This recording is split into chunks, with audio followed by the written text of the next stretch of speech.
राष्ट्रपति का राष्ट्रपति का विवेकाधिकार शक्ति। इस शक्ति का प्रयोग राष्ट्रपति अपनी इच्छानुसार करती है। इसके प्रयोग लोकसभा के त्रिशंकु होने पर किया जाता है, अर्थात किसी के बहुमत ना मिले तो करते हैं।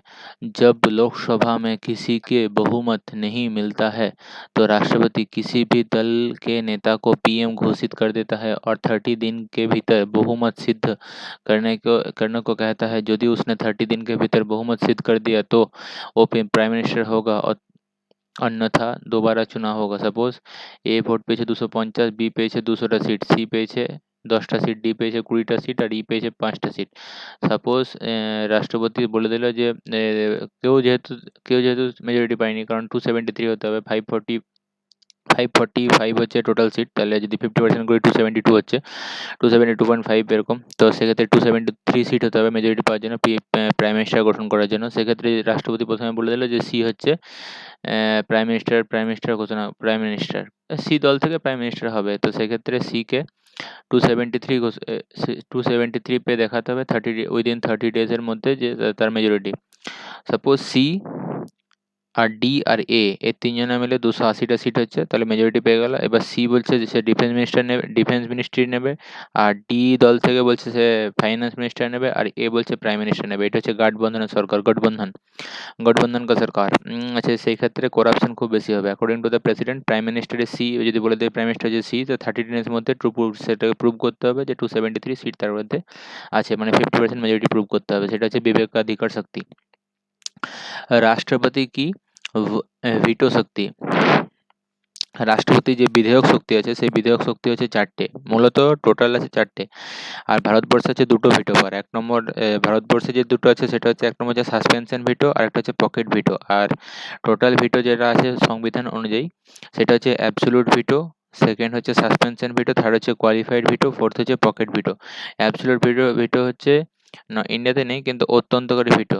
এটা হচ্ছে রদ করা, মানে সমাপ্ত করা, মানে কোনো সরকারি মন্ত্রী বা বেসরকারি মন্ত্রী যদি কোনো বিল পেশ করে তো সেটাকে কিছু মানে কোনো রকমভাবে নিলম্বন, সাসপেনশন বা কিছু না করে সেটাকে প্রথমে বলে দিল যে না, এই বিল থেকে যে আইনটা হবে সেটা সেটা যদি সংসদে পাস হয়ে যায়, সেটা সরকারি মন্ত্রীর দ্বারাই হোক আর বেসরকারি মন্ত্রীর দ্বারাই হোক। সরকারি মন্ত্রী যেমন মোদী, অমিত শাহ, আর বেসরকারি মন্ত্রী সরকারি মন্ত্রী নয় যেমন রাহুল গান্ধী তো মন্ত্রী নয় এখন। লালকৃষ্ণ আডবাণীও মন্ত্রী নয়, বিজেপি জিতেছে কিন্তু লালকৃষ্ণ আডবাণী মন্ত্রী নয়। সেক্ষেত্রে তারা যদি কোনো বিল পেশ করে বা সেটা যদি পাস হয়ে যায় তখন সেটাকে বাধ্যতামূলকভাবে সেটা মেনে নিতে রাষ্ট্রপতি বাধ্য নয়। যেমন রাজেন্দ্র প্রসাদ বলেছিল যে লোকসভা রাজ্যসভাতে যে বিল পাস করা হয়েছে সেই বিলকে রাষ্ট্রপতি মেনে নিতে বাধ্য নয়, মানে রাষ্ট্রপতি মেনে নিলে কি হবে, সেই বিল থেকে অ্যাক্ট হয়ে যাবে, তো রাষ্ট্রপতি মেনে নিতে সেটা বাধ্য নয়। সেটা হচ্ছে অ্যাবসোলুট ভিটো। সেকেন্ড হচ্ছে সাসপেনশন ভিটো, সেটা হচ্ছে নিলম্বিত, মানে পুনর্বিচারের জন্য পাঠাবে। তারপর আবার সংসদের সিম্পল মেজরিটি, মানে 50% মেজরিটি পাস করতে হবে, তবে নেক্সট টাইম আবার যখন তার কাছে আসবে তখন তাকে পাস করাবে। থার্ড হচ্ছে কোয়ালিফাইড ভিটো ইন্ডিয়াতে নেই, সেটা হচ্ছে আমেরিকাতে আছে। আমেরিকা হচ্ছে বিশেষাধিকার ভিটো, সেটা হচ্ছে রিভিউয়ের জন্য পাঠাবে একবার, মানে একবার পুনর্বিচারের জন্য পাঠাবে। পুনর্বিচারের পর সিম্পল মেজরিটির জায়গায় স্পেশাল মেজরিটি থাকবে, মানে 2/3 মেজরিটি 66% পাস করতে হবে সংসদে আবার, তখন আবার সেটা রাষ্ট্রপতির কাছে ফিরে আসবে। 4 নম্বর হচ্ছে পকেট ভিটো হচ্ছে জেবি ভিটো, মানে পকেটে রেখে দেবে, মানে কোনো সাইনও করবে না আর সেটা ফেরতও দেবে না, আর পুনর্বিচারের জন্য ফেরতও দেবে না। কারণ রাষ্ট্রপতি জানে যে যদি পুনর্বিচারের জন্য ফেরত দেয় আবার 50% মেজরিটি থেকে পাস করে পরে আবার তাকে তাকে পাঠাবে, তখন তাকে নির্দিষ্ট টাইম অনুযায়ী সাইন করতে হবে।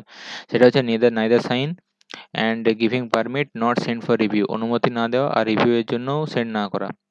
এটা এক্সাম্পল হচ্ছে 1986 খ্রিস্টাব্দে জ্ঞানী জেল সিং যখন রাষ্ট্রপতি ছিল তখন সে ডাক সংশোধক যে বিধেয়ক এসেছিল, ডাক সংশোধক বিল, সেক্ষেত্রে আইনটা ছিল যে যে সমস্ত চিঠিপত্র পাঠানো হয় তো সেই সমস্ত চিঠিপত্র যার কাছে পাঠানো হচ্ছে সেই পৌঁছানোর আগেই ডাক বিভাগ থেকে তারা সেটা খুলে দেখতে পারবে। সেরকম সেটাকে পাস করেনি 1986-এ জ্ঞানী জেল সিং, যে শিখ রাষ্ট্রপতি হয়েছিল, তাকে সে পাস করেনি। মানে 1984 খ্রিস্টাব্দে যখন ইন্দিরা গান্ধীর মৃত্যুর পর যখন শিখদের উপর অত্যাচার হলো তখন জ্ঞানী জেল সিংকে রাষ্ট্রপতি করা হয়েছিল। राष्ट्रपति की वीटो शक्ति, विधेयक को रोकने की शक्ति को वीटो शक्ति कहता है। यह 3 प्रकार की है। अत्यंतकारी वीटो, राष्ट्रपति जब विधेयक की पूरी तरह रद्द कर देता है तो उसे अत्यंतकारी वीटो कहते हैं। अब जो समाप्त हो चुका है। निलंबनकारी वीटो, राष्ट्रपति जब पुनर्विचार के लिए लौटाते हैं जेब वीटो पॉकेट वीटो সেটা হচ্ছে जब राष्ट्रपति किसी विधेयक पर ना अपना हस्ताक्षर करे ना ही उसे पुनर्विचार के लिए लौटाए बल्कि बल्कि उसे अपने ही पास रख ले वो उसे पॉकेट वीटो कहते हैं। डाक संशोधक विधेयक 1986 पर राष्ट्रपति ज्ञानी जेल सिंह ने जेब वीटो का उपयोग किया है। বিশেষ অধিকার শক্তি সেটা হচ্ছে राष्ट्रपति पर दीवानी मुकदमा चलाया जा सकता है किंतु फौजदारी मुकदमा कार्यकाल के समय नहीं चलाया जा सकता है। कार्यकाल समाप्ति के बाद चलाया जाएगा अर्थात ये अनुच्छेद 14 का उल्लंघन है। অনুচ্ছেদ 14 আমাদের কি বলে? অনুচ্ছেদ 14 বলে ইকুয়ালিটি বিফোর ল, মানে আইনের সামনে সবাই সমান, কিন্তু সেক্ষেত্রে এটা রাষ্ট্রপতিকে বিশেষ সম্মান দেওয়ার জন্য এটা করা হয়েছে, কিন্তু কারো কোনো রাষ্ট্রপতির উপর সেটা এখনো পর্যন্ত যে ফৌজদারি মোকদ্দমা সেটা লাগানো হয়নি। কারণ বারবার যদি একজন দুজনের উপর যদি ফৌজদারি মোকদ্দমা আসে কিন্তু যদি না লাগাতে পারে তখন সে এই যে অধিকার সেটা চলে যাবে। राष्ट्रपति किसी भी केंद्रीय विश्वविद्यालय के মহাকুলাধিপতি होता है। किसी भी কেন্দ্র যে ইউনিভার্সিটি যদি হয় তার চ্যান্সেলর যে হয় সে হয় রাষ্ট্রপতি, ভাইস চ্যান্সেলর শুরু হয় সেই সমস্ত কলেজের প্রধান থেকে। বিশেষ অধিকার শক্তি, বিশেষ অধিকার শক্তি রাষ্ট্রপতি শাসনের যে শিক্ষাক্ষেত্রে যে শক্তিটা হলো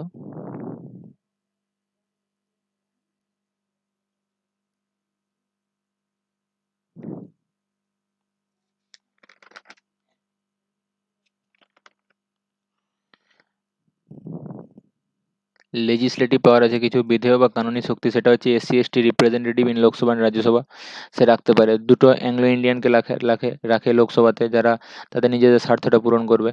12 জনকে মনোনীত প্রতিনিধি রাখে রাজ্যসভাতে যারা বিজ্ঞান, কলা আর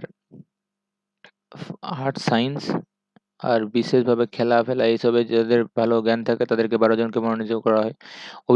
অভিভাষণ প্রদান, বিল থেকে অ্যাক্ট যে ট্রান্সফার হয় সেখানে সিগনেচার করে, বিধায়ক থেকে আইনে রূপান্তরণের জন্য সিগনেচার করে, জয়েন্ট সেশন ডাকতে পারে রাষ্ট্রপতি, সেটা হচ্ছে লেজিসলেটিভ পাওয়ার। 1 নম্বর হচ্ছে SC ST representative in Lok Sabha Rajya Sabha. 2 নম্বর হচ্ছে 2 জন অ্যাংলো ইন্ডিয়ানকে রাখে লোকসভাতে, 12 জনকে মনোনীত সদস্য রাখে রাজ্যসভাতে। 4 নম্বর হচ্ছে অভিভাষণ প্রদান করে।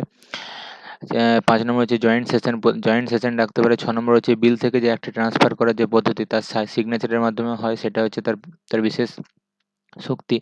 ফাইন্যান্সিয়াল পাওয়ার হচ্ছে বিত্তীয় শক্তির মধ্যে হচ্ছে বাজেট যে করার ক্ষমতা সেটা প্রেসিডেন্টের আছে, কিন্তু প্রেসিডেন্ট সেটা করে না, সেটা দিয়ে দেয় ফাইন্যান্স মিনিস্টারকে। সেকেন্ড হচ্ছে ফাইন্যান্সিয়াল কমিশনের কাজই হচ্ছে সেন্টার থেকে যে স্টেটের যে ফাইন্যান্সিয়াল যে বন্টনটা হয়, অর্থের যে বন্টনটা হয় সেটা বন্টন করা রাষ্ট্রপতির কাজ। সে রাষ্ট্রপতি যে অনুসারে 43% রেসপেক্টিভ স্টেটকে দেওয়া হয় ট্যাক্সের থেকে যে টাকাটা ওঠে 43% চলে যায় স্টেটের কাছে অ্যাজ এ ফান্ড, সেই পরিমাণ রাষ্ট্রপতি নির্ধারণ করে। 4 নম্বর হচ্ছে সাডেন ফান্ড যদি উইথড্রল করার প্রয়োজন হয় সেক্ষেত্রে আকস্মিক নিধি যে ওঠানোর যে ক্ষমতা সেটা প্রেসিডেন্টের আছে।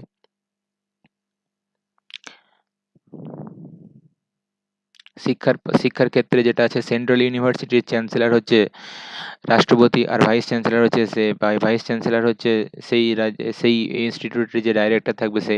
গোল্ড মেডেল দেওয়া হয় প্রেসিডেন্টকে।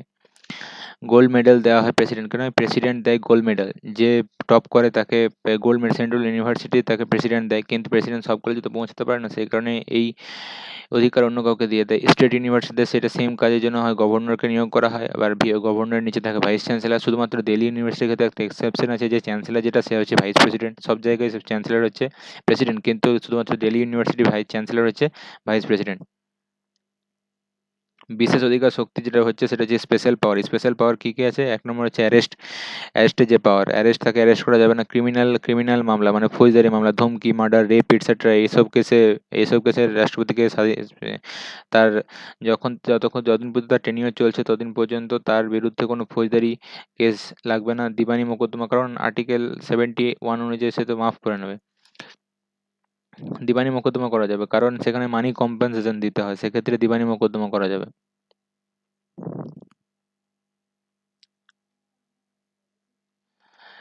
आर्टिकल 61 सेटा है राष्ट्रपति का महाभियोग शब्द केवल राष्ट्रपति के लिए प्रयोग हो सकता है। जो प्रक्रिया यूएसए की संविधान से लिया गया है। अब तक किसी भी राष्ट्रपति पर महाभियोग नहीं लगाया गया है। राष्ट्रपति पर महाभियोग किसी भी सदन से प्रारंभ हो सकता है। जिस सदन पर महाभियोग प्रारंभ होगा उस सदन का 1/25% सदस्य अनुमोदित करेंगे। अनुमोदित मिलने के बाद वो सदन 2/3 बहुमत से महाभियोग को पारित करेंगे। जब एक सदन महाभियोग पारित कर देता है तब दूसरे सदन में भेजने से 14 दिन पूर्व इसकी सूचना राष्ट्रपति को दी जाती है। 14 दिन পূর্বে। সাপোজ লোকসভা থেকে যদি শুরু হয় তবে সেখান থেকে 25% অনুমোদন চাই, অনুমোদক চাই 25% বলবে হ্যাঁ রাষ্ট্রপতি ঠিক কাজ করছে না, তখন তাকে ইমপিচমেন্টের জন্য আবেদন শুরু হবে। প্রস্তাব পারিত হওয়ার জন্য সেক্ষেত্রে 2/3 মানে 66% মেজরিটি দরকার। সেখান থেকে পাস হয়ে গেলে আবার অপর যে হাউসে যাবে তো তার 14 দিন আগে থেকে রাষ্ট্রপতির কাছে ইনফরমেশন চলে যায়। উপরাষ্ট্রপতি, উপরাষ্ট্রপতির শর্টকাট হচ্ছে उसका निका चूस, उसका এখান থেকে শুরু, তার মানে 63, 64, 65, এটা হচ্ছে 63, এটা হচ্ছে 64, এটা হচ্ছে 65, 66, 67, 68, 69, মানে 63 থেকে 69 অবধি হচ্ছে উপরাষ্ট্রপতি। তার মাঝে তিনটে আছে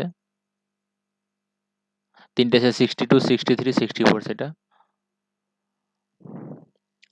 এক নম্বর হচ্ছে উপরাষ্ট্রপতি, অনুচ্ছেদ 63-তে আছে। দন্তস্বত্ব আছে সভাপতি, মানে রাজ্যসভার সভাপতি হয়।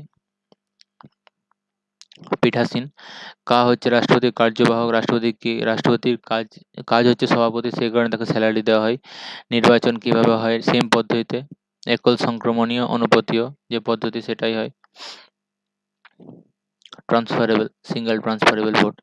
কা হচ্ছে কার্যকাল 5 বছর।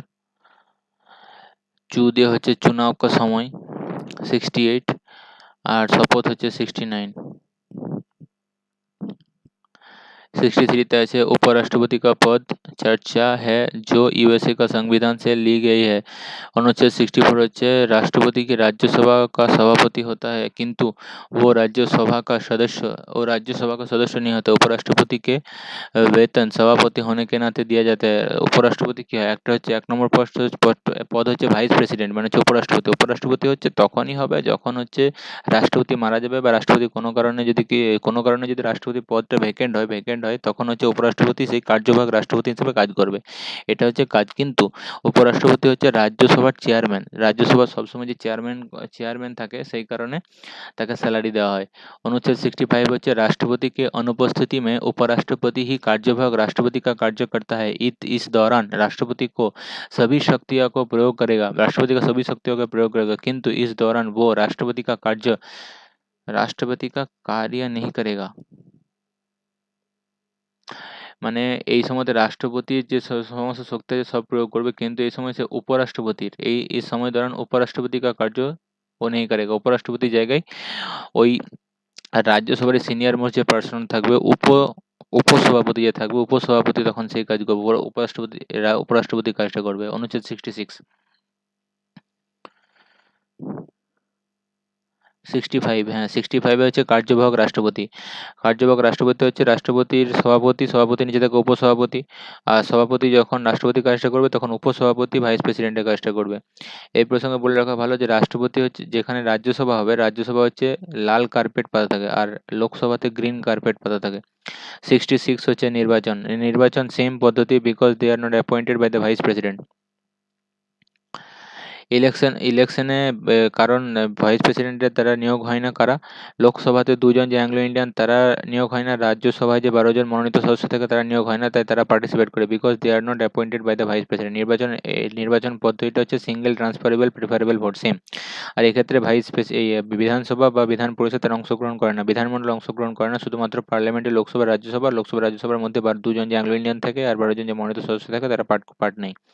উপরাষ্ট্রপতি রাজ্যের এমার্জেন্সিতে পার্ট নেয় না, সেই কারণে বিধানসভা বা বিধান পরিষদে যে বিধানমণ্ডল থাকে তারা পার্টিসিপেট করে না ইলেকশনে। ইলেকশন হচ্ছে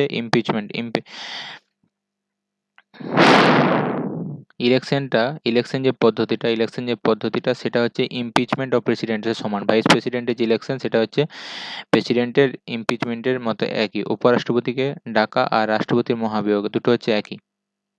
66 उपराष्ट्रपति का निर्वाचन की चर्चा है।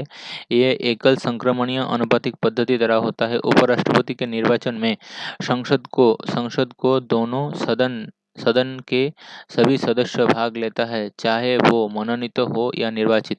राज्य की विधानमंडल उपराष्ट्रपति के निर्वाचन में भाग नहीं लेता है। उपराष्ट्रपति के निर्वाचन में खड़े होने के राज्य के विधानमंडल उपराष्ट्रपति के निर्वाचन में भाग नहीं लेते, उपराष्ट्रपति के निर्वाचन में खड़े होने के लिए योग्यता।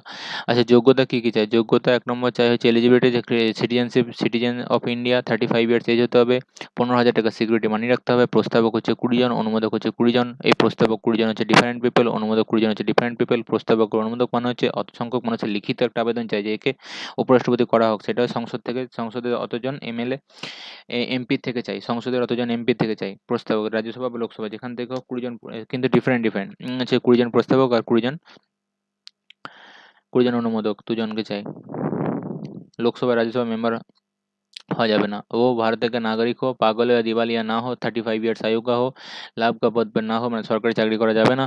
20 জন প্রস্তাবক, 20 জন অনুমোদক हो, 50,000 रुपए का जमानत की राशि हो, राज्यसभा की सदस्य बनने की योग्यता। राज्यसभा, আচ্ছা রাজ্যসভার যে সদস্য বানানোর যোগ্যতা, সদস্য বানানোর যোগ্যতা হচ্ছে সিটিজেনশিপ অফ ইন্ডিয়া আর হচ্ছে 30 ইয়ার এজ। আর লোকসভা ছিল কি 25 ইয়ার্স এজ। অনুচ্ছেদ 67, অনুচ্ছেদ 67 কি আছে? কার্যকাল, টেনিওর কত? 5 ইয়ার্স। উপরাষ্ট্রপতির সংখ্যা, উপরাষ্ট্রপতির যে মহাভিয়োগ সংসদীয় প্রক্রিয়া বলা হয়, কিন্তু পদ্ধতিটা সেম। স্টার্ট করা হবে, কিন্তু এটা স্টার্ট হবে রাজ্যসভা থেকে। আবার স্টার্ট হবে রাজ্যসভা থেকে, রাজ্যসভা সেটা স্টার্ট করার জন্য চাই 1/4 মানে 25% মেজরিটি, পাস হবে 2/3 66% মেজরিটি। 14 দিনের মধ্যে সূচনা দিয়ে দেওয়া হবে তাকে। আফটার 14 ডেজে সেটা লোকসভাতে চলে যাবে, ভোট হবে। সেখানেও 2/3 যদি মেজরিটি দিয়ে 66% যদি মেজরিটি দিয়ে পাস হয়ে যায়, তখন উপরাষ্ট্রপতিকে ইমপিচমেন্ট করা হবে। ইমপিচমেন্ট বলে না, সেটাকে বলা হয় সংসদীয় প্রক্রিয়া, কিন্তু পদ্ধতিটা সেম, ইমপিচমেন্টের মতোই। 67 राष्ट्रपति का कार्यकाल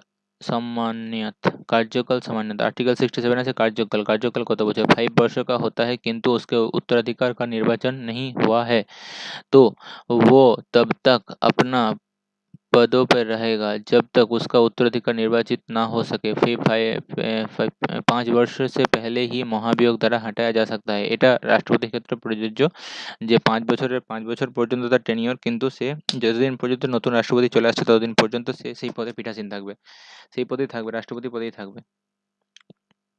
उपराष्ट्रपति पदेर महाभियोग, जो राज्यसभा का सभापति होता है इसी कारण राष्ट्रपति का महाभियोग राज्यसभा से ही प्रारंभ होगा। महाभियोग प्रक्रिया प्रारंभ करने के लिए 1/4 मेजोरिटी मत की आवश्यकता है। जब राज्यसभा इसे पारित कर देता है तो लोकसभा में भेजने से 14 दिन पूर्व इसके सूचना उपराष्ट्रपति को दे दिया जाता है, ताकि वो अपनी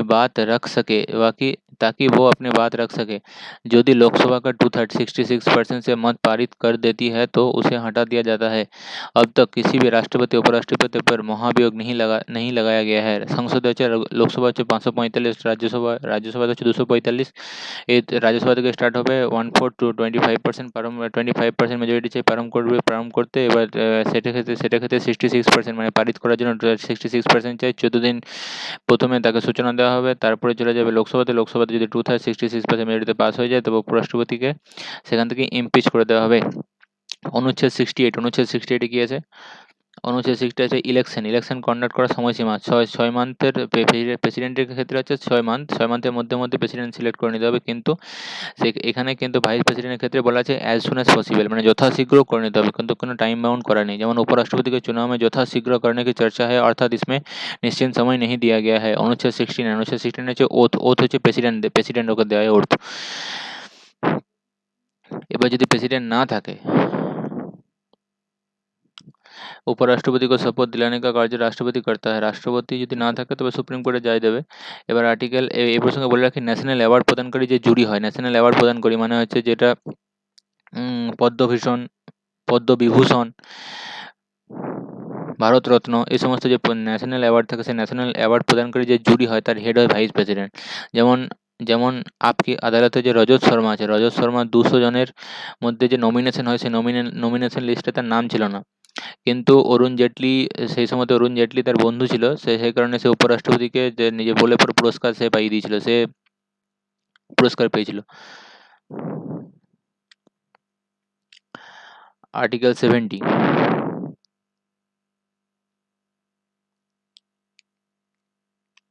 आर्टिकल 70 হচ্ছে वैसा आकस्मिक स्थिति जिसके चर्चा संविधान में नहीं है और उसी कारण राष्ट्रपति का पद खाली हो तो तो उस स्थिति में राष्ट्रपति का कार्यवाहक राष्ट्रपति का कार्य करेगा। খারাপ স্বাস্থ্য, অপহরণ ইত্যাদি, কিডন্যাপ যদি হয়ে যায় সে সমস্ত ক্ষেত্রে। আর্টিকেল 70 বলা হয়েছে এমন কোনো অজানা আকস্মিক কারণবশত যদি রাষ্ট্রপতি পদ খালি হয়ে যায় যে ক্ষেত্রে সেই ক্ষেত্রে উপরাষ্ট্রপতি কার্যবাহক রাষ্ট্রপতি পদ গ্রহণ করবে ইন আদার এমার্জেন্সি, এরকম। আর আর্টিকেল 61 যেটা, সেটাতে আর্টিকেল 61 ইমপিচমেন্টের কথা বলা হয়েছে, আর এক্ষেত্রেও 69 ইমপিচমেন্টের কথা বলা হয়েছে। আর আর্টিকেল 62-তে বলা হয়েছে রাষ্ট্রপতি পদ যখন ভ্যাকেন্ট হয়ে যায়, কী কী পদ্ধতিতে ভ্যাকেন্ট হতে পারে? ইমপিচমেন্ট যদি হয়, ডেথ হয়, যদি রিজাইন হয়, যদি আবার যদি অবৈধ ভোট গণনা পদ্ধতি হয়, যদি ভোট গণনা পদ্ধতির সময় দেখা গেছে যে তার বয়স হচ্ছে 35 ইয়ার্স হওয়া উচিত কিন্তু স্যার তার বয়স হচ্ছে 34, তখন সেক্ষেত্রে অবৈধ ভোট গণনা হয়ে যাবে, তখন সেক্ষেত্রে কার্যবাহক রাষ্ট্রপতি হিসেবে উপরাষ্ট্রপতি বসানো হবে, সেটা বলা আছে 62-তে। আবার 70-তে বলা আছে যে এমন কোনো অজানা কারণে যদি আকস্মিক কারণবশত রাষ্ট্রপতি পদ খালি হয়ে যায় তখন সেক্ষেত্রে উপরাষ্ট্রপতি কার্যবাহক রাষ্ট্রপতি পদে বসানো হবে। আর্টিকেলস, এক্ষেত্রে বলে রাখা ভালো, আর্টিকেল 62টা বলা হলো ত্যাগপত্র যদি কীভাবে রাষ্ট্রপতি পদটা খালি হতে পারে। 1 নম্বর হচ্ছে মৃত্যু, 2 নম্বর হচ্ছে মহাবিয়োগ, 3 নম্বর হচ্ছে অবৈধ ভোট গণনা, 3 নম্বর হচ্ছে কার্যকাল শেষ হয়ে যাওয়া। সেক্ষেত্রে উপরাষ্ট্রপতি হবে কার্যবাহক রাষ্ট্রপতি, এটা বলা আছে 62-তে। 63-তে বলা আছে কি? 63-তে বলা আছে যে কার্যবাহক রাষ্ট্রপতি, উপরাষ্ট্রপতি হবে কার্যবাহক রাষ্ট্রপতি যখন রাষ্ট্রপতি থাকবে না তখন। আর হচ্ছে 64-এ বলা আছে স্বাস্থ্য খারাপ যদি হয়, অপহরণ যদি হয়,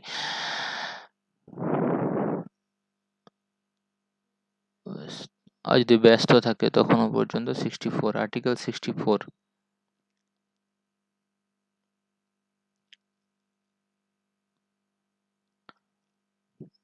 আর্টিকেল 63-তে তো উপরাষ্ট্রপতি আছে, আর্টিকেল 64-এ আছে সভাপতি, চেয়ারম্যান, ভাইস প্রেসিডেন্ট যে সভাপতি হয় সেই পদের জন্য। আর্টিকেল 62টা ঠিক আছে।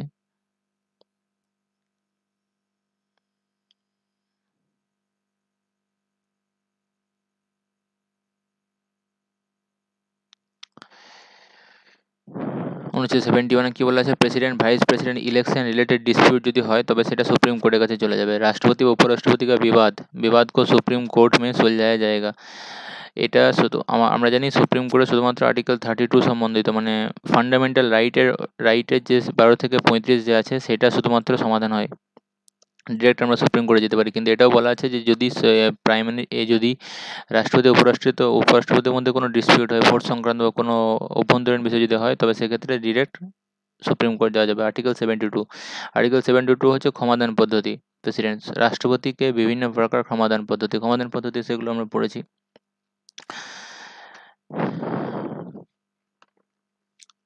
ক্ষমাদান পদ্ধতি এক হচ্ছে ফুল পার্ডন, কমপ্লিট পার্ডন, একটা হয় লঘুকরণ, একটা হয় পরিহার, একটা হয় বিরাম, রেসপাইট, আর একটা হয় রেপ্রাইভ, প্রতিলম্বন।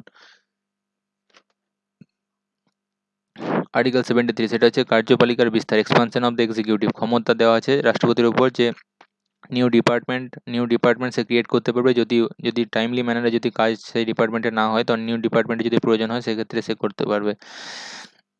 आर्टिकल 73 संघ की कार्यपालिका कार्यप्रणाली को आसान बनाने के लिए राष्ट्रपति कानून बनाएगा। आर्टिकल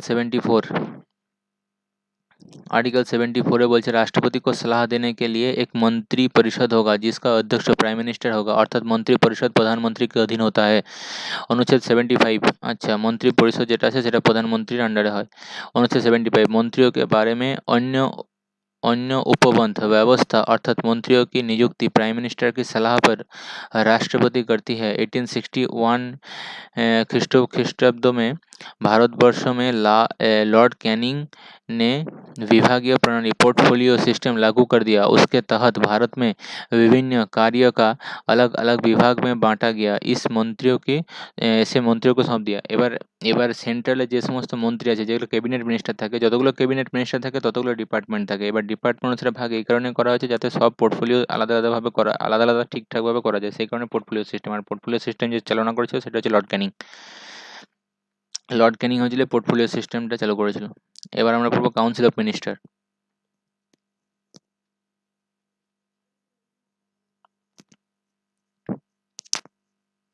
এক্ষেত্রে বলে রাখা ভালো গ্রুপ অফ মিনিস্টার যেটা মন্ত্রিমণ্ডল যেটা পড়বো সেটা হচ্ছে শুধুমাত্র ফার্স্ট মেনশন আছে আর্টিকেল 352-তে কাউন্সিল অফ মিনিস্টার। এটা হচ্ছে কনস্টিটিউশনাল টার্ম। इसमें এই কাউন্সিল অফ মিনিস্টার যেটা মন্ত্রী পরিষদ যেটা বলে সেটার হেড হচ্ছে প্রাইম মিনিস্টার। এখানে মন্ত্রী থাকে মন্ত্রী থাকে ফার্স্ট হেড হচ্ছে ক্যাবিনেট মিনিস্টার। ক্যাবিনেট মিনিস্টার হচ্ছে সুপ্রিম লিডার, মানে যতগুলো ডিপার্টমেন্ট থাকবে ততগুলো ক্যাবিনেট মিনিস্টার থাকবে। তারপর হচ্ছে মিনিস্টার অফ স্টেট, তার নিচে হচ্ছে minister of state. Minister of state হচ্ছে হেল্পার ক্যাবিনেট মিনিস্টারকে তারা হেল্প করে। রাজ্যমন্ত্রী, এদিকে বলা হয় রাজ্যমন্ত্রী, মিনিস্টার অফ স্টেট। তার নিচে থাকবে রাজ্যমন্ত্রী স্বতন্ত্র প্রভার, in absence of cabinet minister. Cabinet minister যদি অ্যাবসেন্ট থাকে, কোনো কারণে যদি বিদেশ যায় বা কোনো কারণে যদি অসুস্থ হয়, কোনো কারণে যদি মারা যায়, সেই সময়তে সেই রাজ্যের যে মন্ত্রী, সেই যে রাজ্যমন্ত্রী থাকবে তার আন্ডারে, মানে মিনিস্টার অফ স্টেট যে থাকবে, সে তার অ্যাবসেন্সে রাজ্যমন্ত্রী স্বতন্ত্র প্রভার হবে। আর 3 নম্বর হচ্ছে উপমন্ত্রী। উপমন্ত্রী হচ্ছে helper of minister of state. তার নিচে ফার্স্ট হচ্ছে ক্যাবিনেট মিনিস্টার, তারপর হচ্ছে মিনিস্টার অফ স্টেট, তারপর হচ্ছে उपमंत्री। कैबिनेट मंत्री 4 प्रकार के मंत्री रहता है। जो किसी भी विभाग का सबसे बड़ा मंत्री होता है, उसे अपना विभाग में सभी फैसले लेने के लिए स्वतंत्र है। যেটা হচ্ছে ক্যাবিনেট মিনিস্টার। যতগুলো ডিপার্টমেন্ট ততগুলো ক্যাবিনেট মিনিস্টার। তারপর হচ্ছে राज्य मंत्री। प्रत्येक विभाग में एक राज्य मंत्री होता है जो कैबिनेट मंत्री का सहायक है, जो हर एक राज्य में नहीं होता है, जो हर एक বিভাগ में होता है। মানে প্রত্যেক ডিপার্টমেন্ট হয় রাজ্যমন্ত্রী, মানে এমন না যে প্রত্যেক রাজ্যের হয়। প্রত্যেক ডিপার্টমেন্টে প্রত্যেক ক্যাবিনেট মিনিস্টারের আন্ডারে একজন করে রাজ্যমন্ত্রী থাকে। থার্ড হচ্ছে राज्यमंत्री स्वतंत्र प्रभार। तो जिस विभाग के कैबिनेट मंत्री किसी कारण में अनुपस्थित रहता है, उस विभाग के राज्य मंत्री मिनिस्टर ऑफ स्टेट की स्वतंत्र प्रभार कहा जाता है। उपमंत्री जो सबसे छोटे स्तर पर मंत्री है, जो राज्य मंत्री के सहायता करता है। रिमार्क, जब किसी विभाग के दूसरे विभाग के कैबिनेट मंत्री को सौंप दिया जाता है तो उसे अतिरिक्त प्रभार कहता है। অতিরিক্ত যে প্রভার সেটার একটা এক্সাম্পল হচ্ছে পিএমও। যেমন পিএমওর আন্ডারে থাকলে অতিরিক্ত প্রভারে যদি ঠিকঠাক সামলাতে না পারে, তো সেক্ষেত্রে পিএমওর আন্ডারে চলে যায় সেই ডিপার্টমেন্ট। পিএমওর আন্ডারে 7200 জন এরকম আছে যারা হচ্ছে top IAS officer. Top IAS officer সেটা হচ্ছে one cabinet minister with more than one department. এটা হচ্ছে পিএমও, যেটা হচ্ছে পিএমও হচ্ছে ওয়ান ক্যাবিনেট। অতিরিক্ত প্রভার যেটা, সেটা হচ্ছে একজন ক্যাবিনেট মিনিস্টার যার মধ্যে একের বেশি ডিপার্টমেন্ট থাকে, তখন তাকে বলা হয় অতিরিক্ত প্রভার।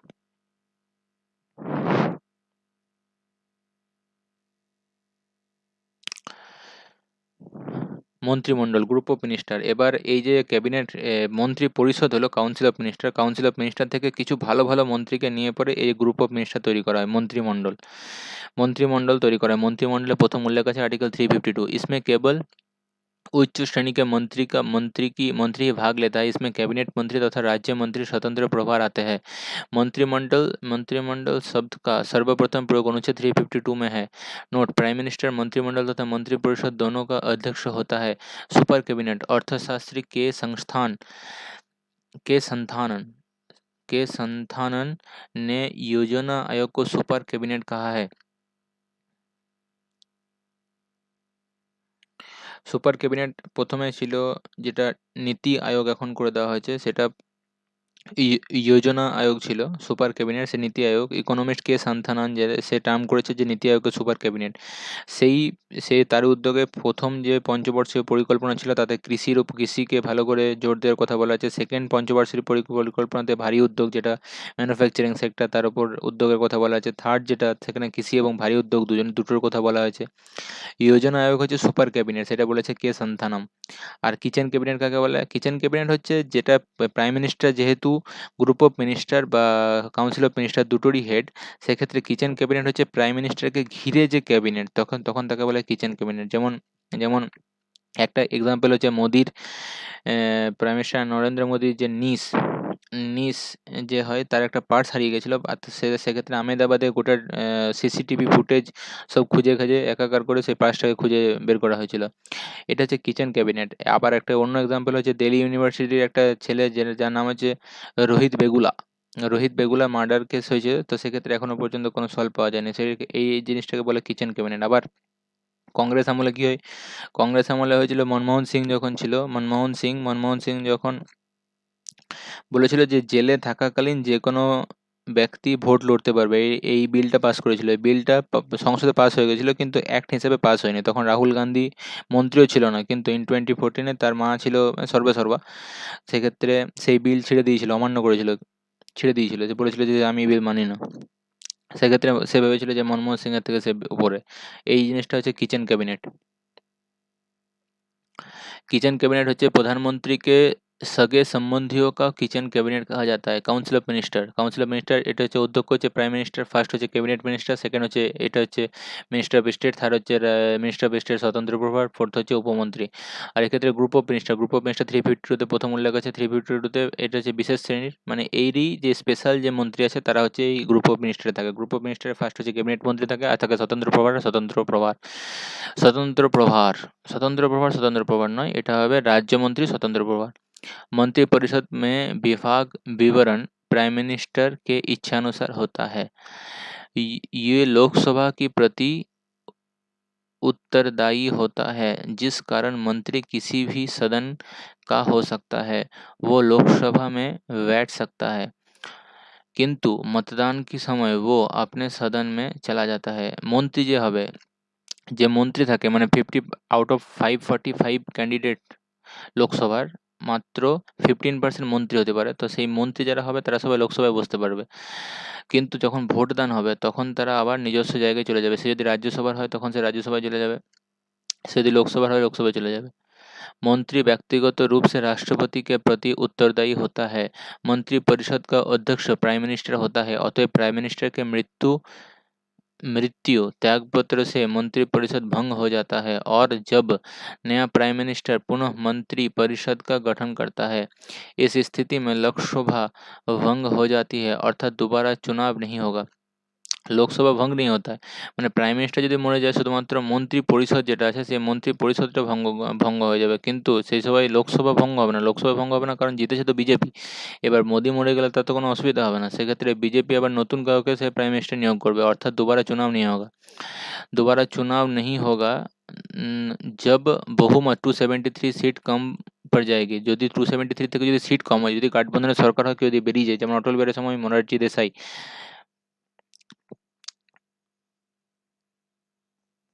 অটল বিহারীর সময় তো একজন ছিল যে বেরিয়ে গেছিল,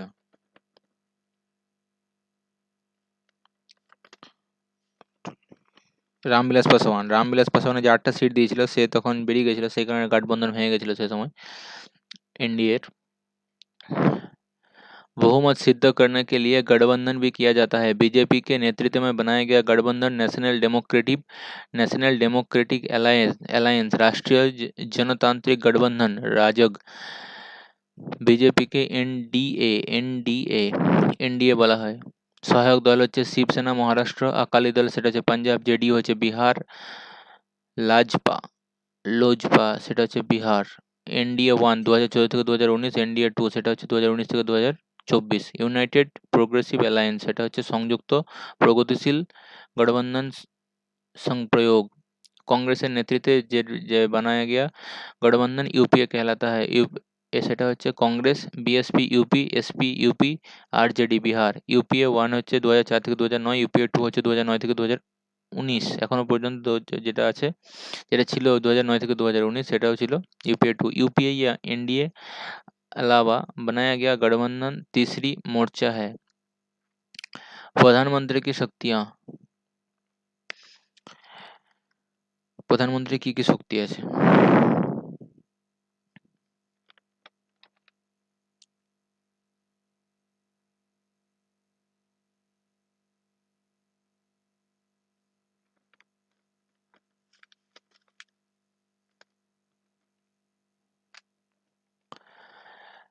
यो ये योजना एवं राष्ट्रीय विकास परिषद, राष्ट्रीय एकता परिषद, मंत्रिमंडल तथा मंत्रिपरिषद, राष्ट्रीय एकता परिषद, मंत्रिमंडल तथा मंत्रिपरिषद का अध्यक्ष होता है। Prime minister, CAG, controller and auditor general, महान्यायवादी, मंत्री एक्सेट्रा के नियुक्ति संबंधी सिफारिश राष्ट्रपति को भेजता है। যেমন সিএজি প্রথমে আমাদের রাহুল রোহতগি,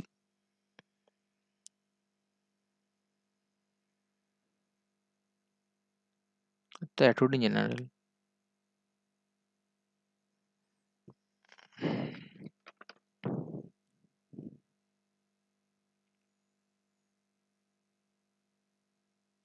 সিএজি, তারপরে ইউপিএসসির যে চেয়ারম্যান হয় অ্যাটর্নি জেনারেল, এই সমস্ত যে সমস্ত নিয়োগ হয় সে সমস্ত নিয়োগের জন্য যে সুপারিশ সেটা পাঠায়।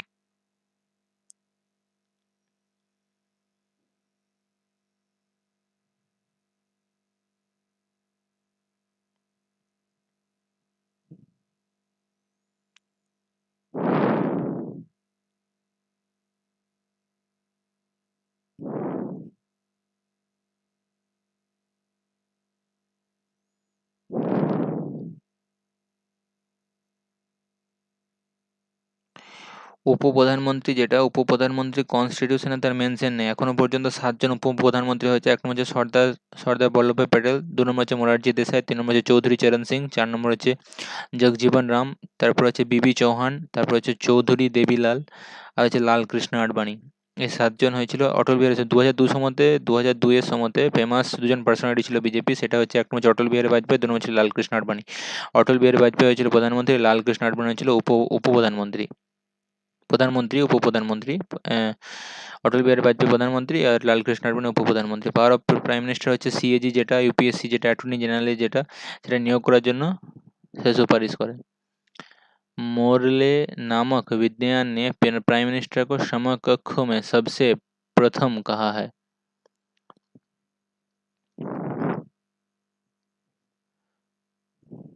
First of the equal. Morley नामक विद्वान ने प्राइम मिनिस्टर को समकक्षों में सबसे प्रथम कहा है। इम्पोर्टेंट। मयूर नामक विद्वान ने राजरूपी जहाज का स्टीयरिंग व्हील मंत्रिमंडल को कहा जाता है। बिना संसद के सदस्य बने ही कोई व्यक्ति 6 मंथ तक प्राइम मिनिस्टर या मंत्री रह सकता है, किंतु 6 मंथ के भीतर उसे संसद की সদস্যতা লেনি পড়েগি। এটা বলা আছে যে লোকসভা বিনা সংসদের সদস্য মানে লোকসভা বা রাজ্যসভা কারোর সদস্য না হয়েও প্রাইম মিনিস্টার যদি চায় তাকে 6 মান্থ পর্যন্ত মন্ত্রী রাখতে পারে, কিন্তু 6 মাস পর তাকে কোনো একটা হাউস থেকে জিতে আসতে হবে, হয় লোকসভা থেকে না ছাড়া রাজ্যসভা থেকে। उप प्रधानमंत्री, इसके बारे में संविधान में कोई स्पष्ट चर्चा नहीं है। ये राजनीतिक उद्देश्य के लिए बनाया गया पद है। जब प्राइम मिनिस्टर देश से बाहर रहते हैं तो उप प्रधानमंत्री देश पर नियंत्रण रखता है। जब उप प्रधानमंत्री नहीं रहता है तो गृह मंत्री देश का नियंत्रण रखता है। अब तक 7 उप प्रधानमंत्री बने हैं: सरदार पटेल, मोरारजी देसाई, चौधरी चरण सिंह, जगजीवन राम, बीबी चौहान, দেবীলাল যেটা সেটা হচ্ছে চৌধুরী দেবীলাল, আর হচ্ছে লালকৃষ্ণ আডবাণী। মহান্যায়বাদী অ্যাটর্নি জেনারেল যেটা সেটা এলিজিবিলিটি হচ্ছে সেম হচ্ছে জাজ অফ সুপ্রিম কোর্ট। সুপ্রিম কোর্টে যে জাজের যে কোয়ালিফিকেশন সে সেম এলিজিবিলিটি ক্রাইটেরিয়া।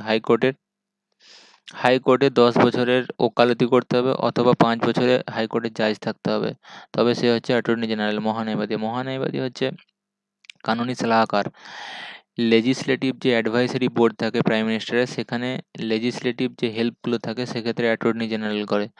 মানে দেশের বিরুদ্ধে যদি কোনো কেস হয় তো সেক্ষেত্রে লড়তে যাবে অ্যাটর্নি জেনারেল। এলিজিবিলিটি ক্রাইটেরিয়া হচ্ছে সুপ্রিম কোর্টের, হাইকোর্টের 10 বছরের ওকালতি করতে হবে অথবা 5 বছরের জন্য জাজ থাকতে হবে। সুপ্রিম কোর্ট, হাইকোর্ট বা ডিস্ট্রিক্ট কোর্ট যে কোনো কোর্টে যেতে পারে। এক্সাম্পল এখনকার যে আছে সে হচ্ছে কে ভেনুগোপাল। এখনকার যে আছে তার নাম হচ্ছে কে ভেনুগোপাল। তার নিচে অ্যাটর্নি জেনারেলের নিচে থাকে সলিসিটর জেনারেল। সলিসিটর জেনারেলের লড়তে পারে কোথায়? হাইকোর্ট আর ডিস্ট্রিক্ট কোর্টে। তার নিচে থাকে অ্যাডিশনাল সলিসিটর জেনারেল, যেটা লড়তে পারে শুধুমাত্র ডিস্ট্রিক্ট কোর্টে। কোয়ালিফিকেশন: সলিসিটর জেনারেল হচ্ছে হাইকোর্টের জাজ, আর অ্যাডিশনাল সলিসিটর জেনারেলের কোয়ালিফিকেশন হচ্ছে ডিস্ট্রিক্ট কোর্ট জাজ।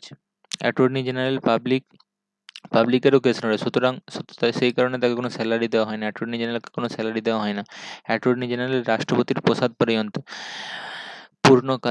পূর্ণকালীন নয়, by the advice of the prime minister. তাকে নিয়োগ করা হয় প্রেসিডেন্ট দ্বারা, শুধুমাত্র অ্যাডভাইস করে প্রাইম মিনিস্টার। অ্যাটর্নি জেনারেল পার্লামেন্টে বসতে পারে, ভাষণ দিতে পারে, কিন্তু ভোট দেওয়ার তার ক্ষমতা নেই। অ্যাটর্নি জেনারেল যে নিয়োগ এবং বরখাস্ত president by the advice of the prime minister করে, নিয়োগও করে আবার বরখাস্ত করে দেয় by the advice of prime minister, কিন্তু করে হচ্ছে প্রেসিডেন্ট। মানে প্রেসিডেন্টের কাঁধে কাঁধে বন্দুকটা দিয়ে চালায় হচ্ছে প্রাইম মিনিস্টার। অ্যাটর্নি জেনারেল যেটা সেন্ট্রাল গভর্নমেন্টের যেমন অ্যাটর্নি জেনারেল, সেরকম সে অ্যাপয়েন্টমেন্ট করে by president by the advice of prime minister.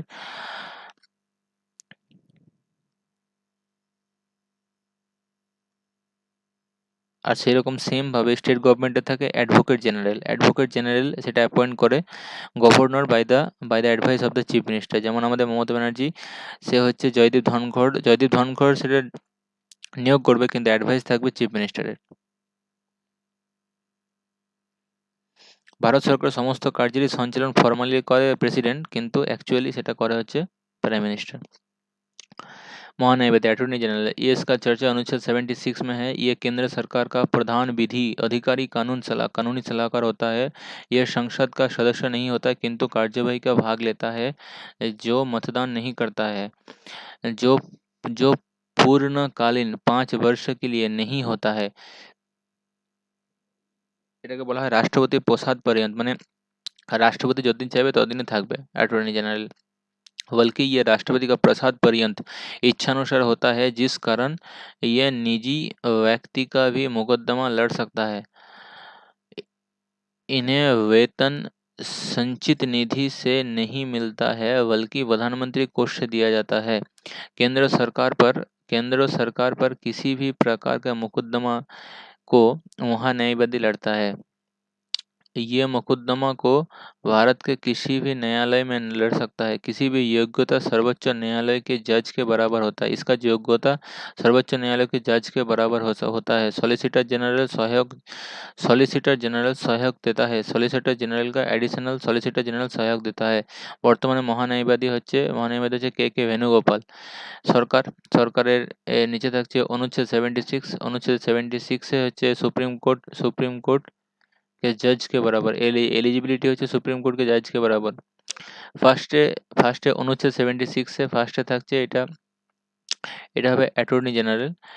ফার্স্টে হচ্ছে অ্যাটর্নি জেনারেল, তারপর হচ্ছে সলিসিটর জেনারেল, তারপর হচ্ছে অ্যাডিশনাল সলিসিটর জেনারেল। এটা হচ্ছে অ্যাটর্নি জেনারেল, তারপর হচ্ছে সলিসিটর জেনারেল, তারপর হচ্ছে additional solicitor general. Additional solicitor general এ লড়তে পারবে সুপ্রিম কোর্ট, হাইকোর্ট আর ডিস্ট্রিক্ট কোর্ট। এ লড়তে পারবে হাইকোর্ট আর ডিস্ট্রিক্ট কোর্ট। এ লড়তে পারবে শুধুমাত্র ডিস্ট্রিক্ট কোর্ট। এর কোয়ালিফিকেশন হচ্ছে हाईकोर्ट के जज के बराबर, এটা হচ্ছে डिस्ट्रिक्ट कोर्ट के जज के बराबर, और এর क्वालिफिकेशन হচ্ছে सुप्रीम कोर्ट के जज के बराबर। आर्टिकल 77 केंद्र सरकार के कार्यों की संचालन की चर्चा है। ये विभिन्न मंत्रालय द्वारा संपन्न होता है। राष्ट्रपति इनके कार्य का आसान बनाने के लिए कानून बना सकता है। আর্টিকেল 77 কি বলছে? ভারত সরকারের সমস্ত কার্যের সঞ্চালন ফর্মালি প্রেসিডেন্ট করে কিন্তু অ্যাকচুয়ালি বাই পিএম, এই জিনিসটাই বলা হয়েছে। केंद्र सरकार के कार्य का संचालन का चर्चा है, विभिन्न मंत्रालय द्वारा संपन्न होता है। राष्ट्रपति इनके कार्य के आसान बनाने के लिए कानून बना सकता है।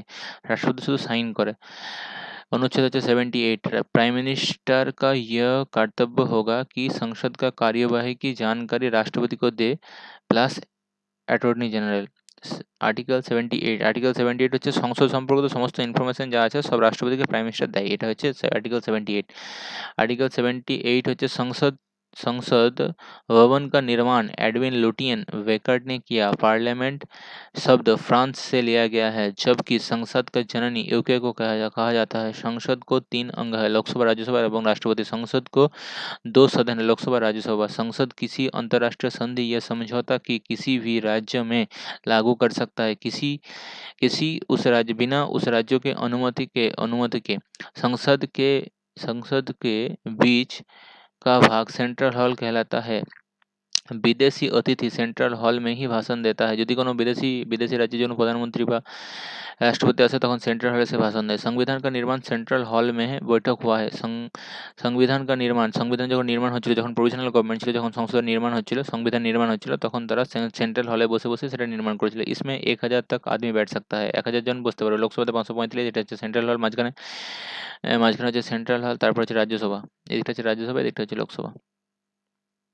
ये 1927 में ही बनना शुरू हुआ। एडमिन निर्माता হচ্ছে লুটিয়েন এবং বেকার্ড। আর্টিকেল 79 এটা দেওয়া আছে সংসদ parliament. Source of the word হচ্ছে ফ্রেঞ্চ ওয়ার্ড। জননী হচ্ছে জননী বলা হয় ব্রিটেনকে। সদন হচ্ছে 2টো, লোকসভা, রাজ্যসভা। অঙ্গ হচ্ছে 3টে, লোকসভা, রাজ্যসভা, প্রেসিডেন্ট। নির্মাতা হচ্ছে লুটিয়েন এবং বেকার্ড। সেন্ট্রাল হচ্ছে সেন্ট্রাল হল। রাষ্ট্রপতি পার্ট অফ দ্য পার্লামেন্ট মানে পার্লামেন্টের 3টে অঙ্গ, একটা হচ্ছে লোকসভা, রাজ্যসভা, 3 নম্বর হচ্ছে প্রেসিডেন্ট।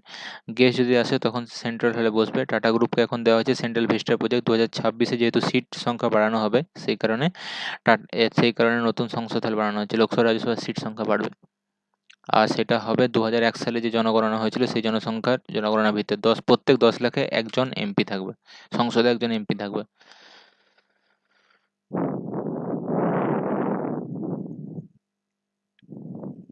ইন্টারন্যাশনাল যে সন্ধি থাকবে তা ফলপ্রসূ করবে সংসদ। ইন্ডিপেন্ডেন্ট অফ দ্য স্টেট, মানে যে কোনো স্টেটে সে যদি সে যদি কোনো দেশের সঙ্গে সমঝোতা করে যে এই পরিমাণ জমি দেবো, সেক্ষেত্রে সে তামিলনাড়ুতে বা পশ্চিমবঙ্গ বা যেখানে খুশি জায়গা দিয়ে সেখানে সে প্ল্যান্ট স্থাপন করতে পারে। সোভরেনিটি যেটা আছে, সোভরেনিটি সেটা সংসদে রক্ষা করবে। সংসদ দেওয়া আছে আর্টিকেল 79-এ। ব্রিটেনে লোকসভাকে বলা হয় হাউস অফ দ্য কমন, আর ইউএসএ তে বলা হয় হাউস অফ দ্য রিপ্রেজেন্টেটিভ।